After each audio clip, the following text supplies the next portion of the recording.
Hello, it is 9 p.m. At this time to English New Edition for tonight's headlines. We have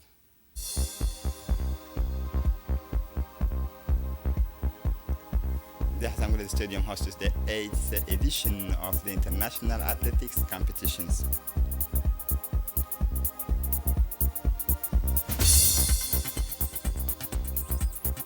The Arab and Islamic Foreign Ministers affirmed that a ceasefire in Gaza is an urgent priority.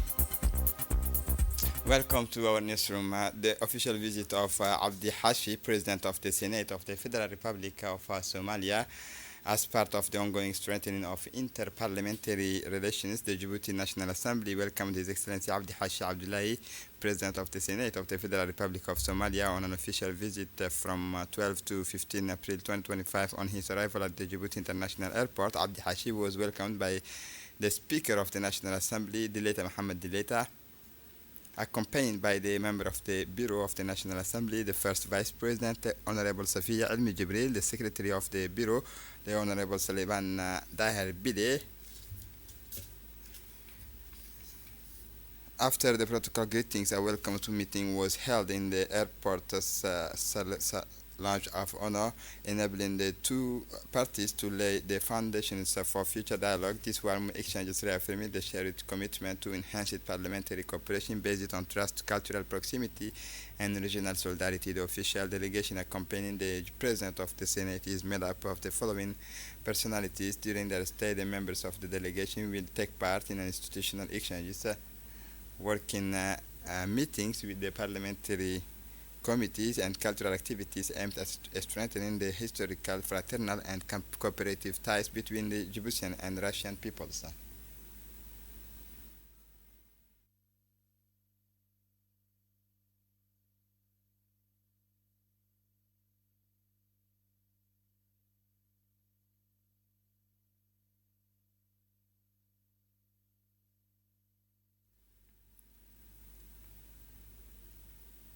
The meetings with His Excellency Victoria Abrahamchenko and the Senate of the Duma of the Russian Federation and the Director General of the National Investment Agency, Mahdi Darar Ausiye, on Saturday, 12 April.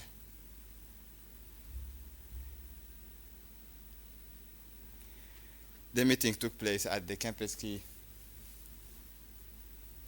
The meeting took place at Kempinski Hotels and was attended by the chairman of the Djibouti-Russia Parliamentary Friendship Group, the Honorable Saliban Andar Vide.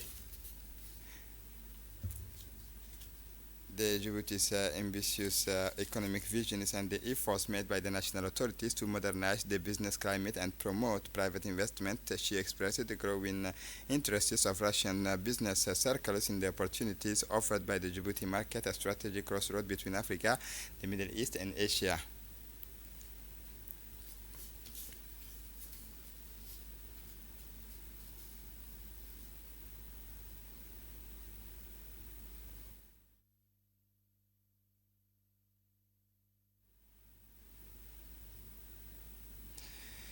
Djibouti's National Institute of Public Health, in partnership with the World Health Organization and Germany Robert Koch Institute, held a 6 days a workshop on public health intelligence and event-based surveillance. The aim was to improve the understandings and application of public health intelligence within WHO member state. The WHO Pandemic and Epidemic Intelligence Center is working in collaboration with the WHO Eastern Mediterranean regional offices to build capacity, establish standards, and develop skills in PSI.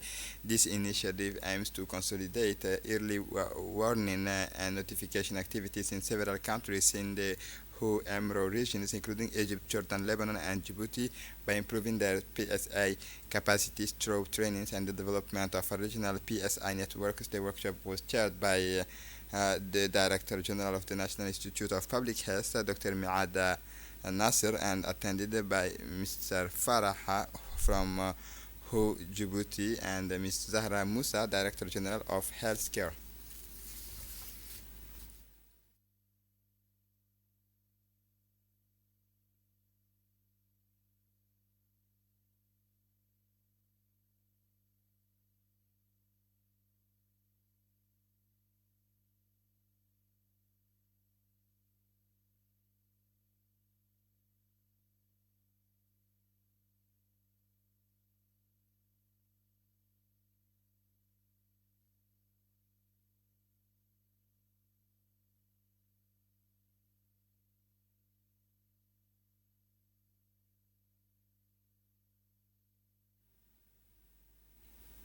In a global context marked by economic uncertainties, Djibouti has hosted the second editions of the International Forum, a strategic meeting attended by more than 150 participants from 51 countries. This platform was exchanged highlighted the country's key economic priorities, in particular diversification beyond the port sectors and the development of renewable energy, the digital economy, tourism, and financial services. At the end of our forums, marked by investors' optimism and global context, we meet the managing director of the Sovereign Fund Djibouti, Slim Feriani. In this interview, he reaffirmed that SDF's commitment to co-invest alongside the international partners and to double its asset under management over the next 5 years. An ambitious course based on the country's economic stabilities and the growth potential of strategic sectors.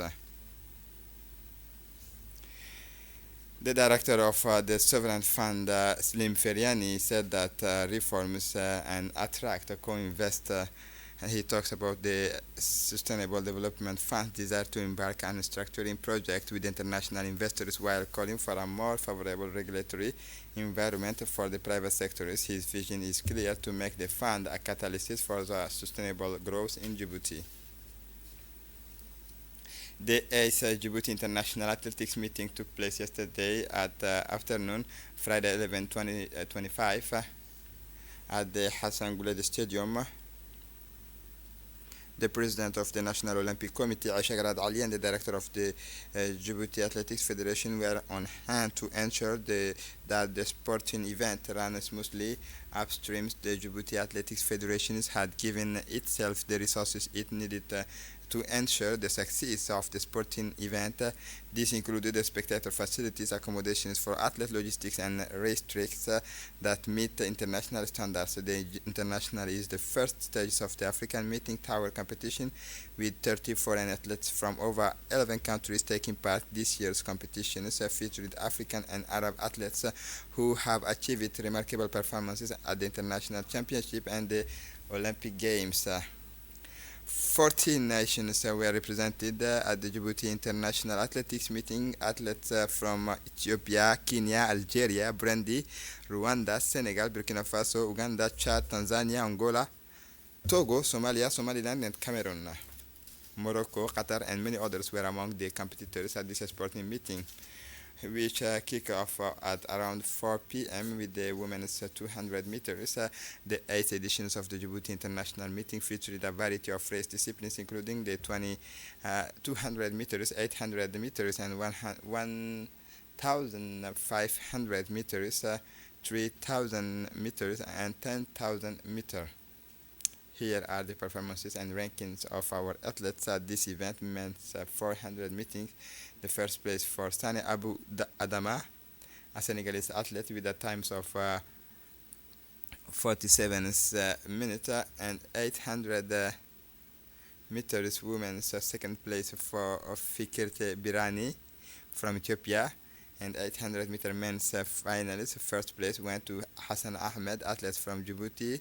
Men's 3,000 meters, the first place for Elmi Gomane with a time of 8 minutes. The men's 5,000 first places for Adan Suge with a time of 13 minutes. The race competition is closed with a 10,000 meter. The men's 10 race was won for first place with a score of Djiboutian athlete Mohamed Ismail Fatah.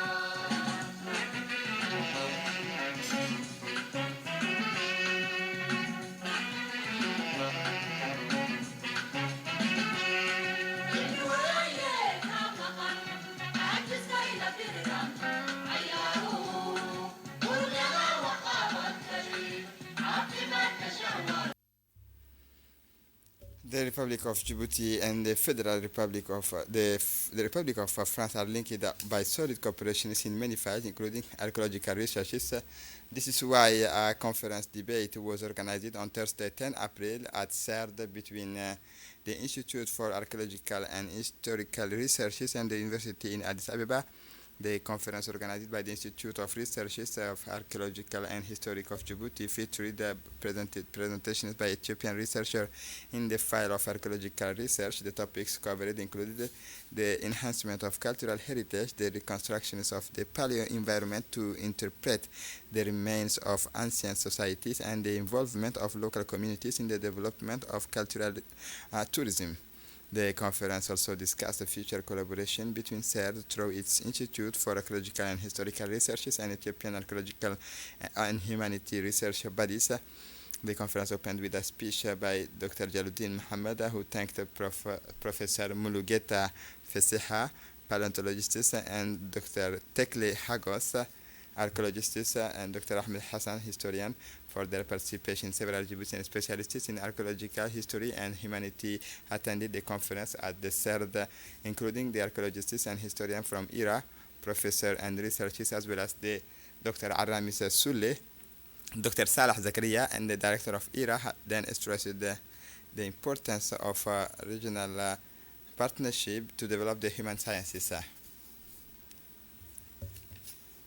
We think there are several aspects that we can collaborate and work together and benefit the two countries together throughout developing policy for heritage in Djibouti and carrying out training, empowering youngsters, very brilliant youngsters here, and then to develop also the heritage and the natural resource tourism attractions in Djibouti in similar ways that we have done throughout developing policy for heritage in Djibouti and carrying out training, empowering youngsters, very brilliant youngsters here, and then to develop also the heritage and the natural resource tourism attractions in Djibouti in similar ways that we have done in several parts of Ethiopia. The director of IRA, Dr. Salah Zakaria Sheikh Ibrahim, emphasized that the conference had established a regional and international partnership, in particular with Ethiopia and neighboring countries, with numerous research institutes in archaeology and history. Three eminent professors from Addis Ababa took part in this conference, including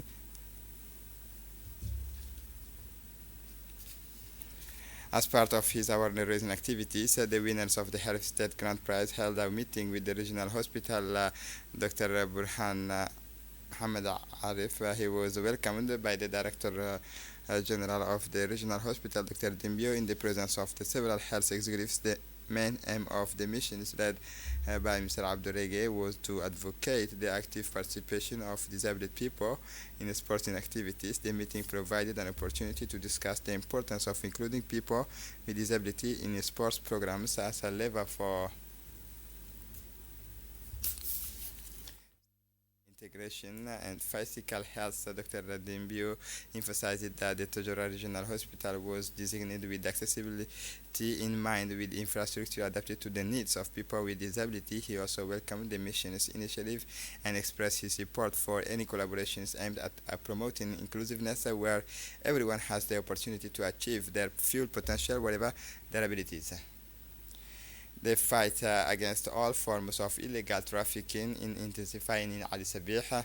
A search and control operation carried out at the borders by Ali Sabih Customs Brigade in collaboration with the Regional Police Detachment and BS Army resulted in the seizure of a large quantity of contraband. The total weight of the goods seized was estimated at 3,000 kilograms of cat. The smugglers wanted to transport a large quantity of the city. The police, customs officers, and army who helped to ensure the success of this operation subsequently incinerated all the seized goods on site. The Autism Sport and Loisir Association in Djibouti is organizing an awareness support and acceptance training courses for parents and autistic children and educators in Demerjog localities. The initiative is being led by Radwan Muhammad Jama, president of the association, accompanied by his teams as part of an awareness-raising tower of the region. The training takes place in over 3 consecutive days and aims to provide families and educators with the concrete tools to better understand, support, and integrate autistic children into their family and educational environment. The authorities present at the opening of the training course, the sub-prefect of the Demerjog, Abdi Hassan, the members of the Arta region, the Honorable Filsan, the Autism Sport and Razi Association Djibouti won an award at the Grand Prize. For the international scene, 36 Israeli strikers have only killed women and children, according to the United Nations. Israel's actions in the Gaza Strip are threatening the future ability and human rights. The UN High Commissioner for Human Rights discussed destruction, displacement, and denial of access to basic needs in Gaza. And the repeated suggestions that Gazans should leave the territory altogether raise real concern about the future ability of the Palestinians to live about as a group in Gaza, said Ravina Shamsadani, a spokesperson of the offices of High Commissioner at the press briefing in Geneva. And this is it for the news. Thanks for watching us. Have a good evening.